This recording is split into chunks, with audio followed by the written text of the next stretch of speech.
नमस्कार मित्रांनो, कोल्हापूर जिल्ह्यात शेतीपूरक म्हणून दूध व्यवसाय भरभराटीला येत आहे. दुधाच्या माध्यमातून जिल्ह्यातील 15 लाखाहून अधिक शेतकऱ्यांना आर्थिक बळकटी आणि आधार मिळत आहे. पाण्यामुळे समृद्ध असणाऱ्या जिल्ह्यात ऊस हे प्रमुख पीक म्हणून पाहिले जात आहे. मात्र दूध व्यवसायाने शेतकऱ्यांना आर्थिक स्थैर्य दिले आहे.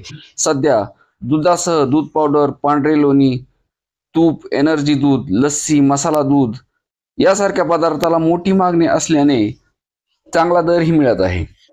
याचा दूध उत्पादकांनाही फायदा होणार आहे. जिल्ह्यात दुग्ध व्यवसायाने चांगली मुसंडी मारली आहे. वारणा, शाहू, स्वाभिमानीसह इतर खाजगी दूध संघाची उलाढालही वाढली आहे.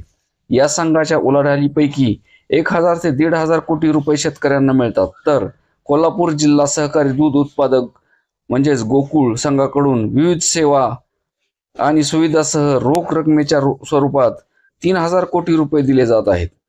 त्यामुळे ऊसासोबत दुग्ध व्यवसायाला 4,000 ते 4,500 कोटी रुपये शेतकऱ्यांना मिळत आहेत. त्यामुळे ऊसाला तोडीस तोड व्यवसाय म्हणून दुग्ध व्यवसायाकडे पाहिले जात आहे. जिल्ह्यातील गोकुळसह इतर दूध सहकारी आणि खाजगी दूध संघाकडे प्रतिदिन सुमारे 24 लाख लिटर, वर्षाला सुमारे 75 ते 80 कोटी लिटर दूध संकलन होते. एकट्या गोकुळ दूध संघाकडे 58 कोटी लिटर दूध संकलित होत आहे. दुग्ध क्रांतीमुळे ऊस उत्पादकाच्या खिशात ताजा पैसा येत आहे.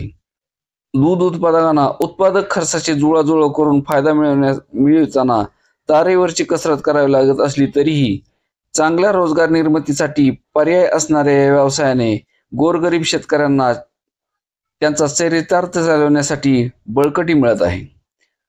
गोकुळ, वारणा, शाहू दूध संघासह इतर सहकारी दूध संघ दूध उत्पादक शेतकऱ्यासाठी विविध योजना राबवत आहे. यामध्ये जनावरांना मोफत आरोग्य सेवा, म्हैस खरेदी अनुदान, राज्यातील इतर दूध संघाच्या तुलनेत गाय व म्हैस दुधासाठी जादा दर इत्यादी सुविधा दिल्या जात आहेत.